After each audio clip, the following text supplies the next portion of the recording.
का हो भैया, तू तो यार पप्पू की खूब नागिन डांस करे हा। का करी भाई, बाराती कह रहे हैं यार, हम सोचे चल थोड़ा डांस वही कई दिन जाए। एक आध घंटा तक का करे। अरे भा का बताई, मजा आएगी एकदम से, मतलब भाई सब बहुत मजा आएगी। तो नाग मड़ियो निकाल ले है कि नहीं? कैसे नाग मड़ी है? यार नागिन डांस कर, नाग मड़ी निकल अरे दे। तो यार नागिन डांस करते थे यार, कहाँ नाग मड़ी निकाले हम जाता ही तो का नाग मड़ी निकाले जाते हैं, मुहर बोला रहे हैं डांस करे कि नाग मड़ी निकाले करे भैया। का भैया सही नागमणि नहीं करी है? नाग मड़ी निकली इनका नाग मड़ी निकली वहाँ करे डांस।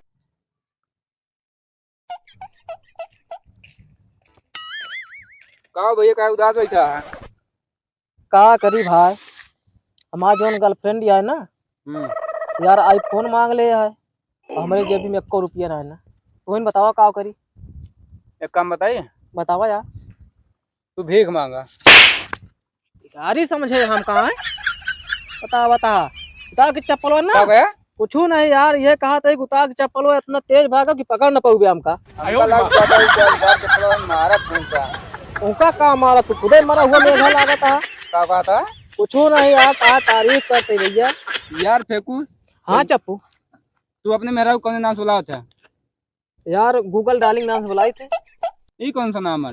यार एक सवाल करी थे तो जवाब मिला था हमका। भैंसा कमाए कोनो उपाय बताते भैया। पैसे? हाँ यार, का बा पैसे? यार सहित कहा था यार, पैसे कमाए बोला ना। पैसा हम सोचे हाँ। भैंसा ये क्या है। हमारे पास आइडिया, हमारे पास जियो है, समझे? इनका आइडिया जियो बोर्ड हमका पैसा कमा का आइडिया जियो बोर्ड ले घूमता है। दिमाग दे कहाँ पैसा कमाए का। अच्छा हम ना समझे।